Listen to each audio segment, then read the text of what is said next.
स्वित्झर्लंडमधील दावोस इथं होणाऱ्या जागतिक आर्थिक मंचाच्या गुंतवणूक परिषदेला उपस्थित राहण्यासाठी मुख्यमंत्री देवेंद्र फडणवीस आज झुरिच इथं पोहोचले आणि दावोसला रवाना झाले। स्वित्झर्लंडमधील भारतीय दूतावासाचे राजदूत मृदुल कुमार यांनी मुख्यमंत्र्यांचं स्वागत केलं। तसंच मराठी भगिनी बंधूंनी केलेल्या उत्साहवर्धक स्वागतानं आणि औक्षणानं भारावून गेल्याची प्रतिक्रिया मुख्यमंत्र्यांनी दिली आहे।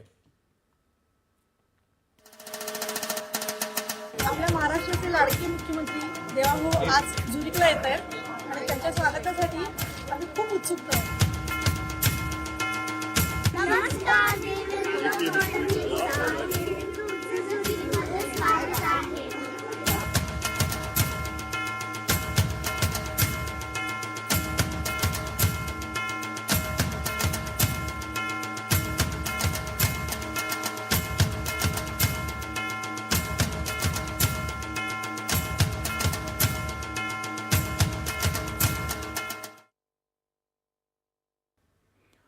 त्यापूर्वी झुरिच विमानतळावर केंद्रीय मंत्री प्रल्हाद जोशी आणि राम मोहन नायडू यांच्याशी मुख्यमंत्र्यांची भेट झाली।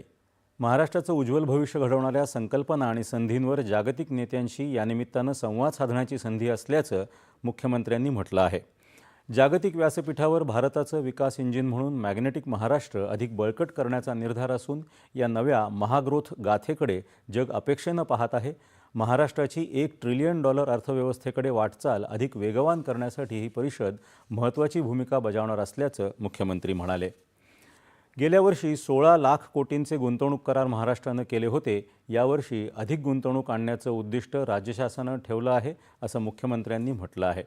या परिषदेदरम्यान जागतिक उद्योग समूह, गुंतवणूकदार आणि धोरणकर्त्यांशी चर्चा करून महाराष्ट्रात थेट विदेशी गुंतवणूक, औद्योगिक प्रकल्प, रोजगार निर्मिती आणि आर्थिक विकासाला चालना देण्यावर विशेष भर दिला जाणार आहे। या परिषदेसाठी मुख्यमंत्री फडणवीस यांच्यासमवेत उद्योगमंत्री उदय सामंत तसंच प्रशासनातील वरिष्ठ अधिकाऱ्यांचा समावेश आहे। संरक्षण मंत्री राजनाथ सिंह यांच्या हस्ते आज नागपुरात सोलर इंडस्ट्री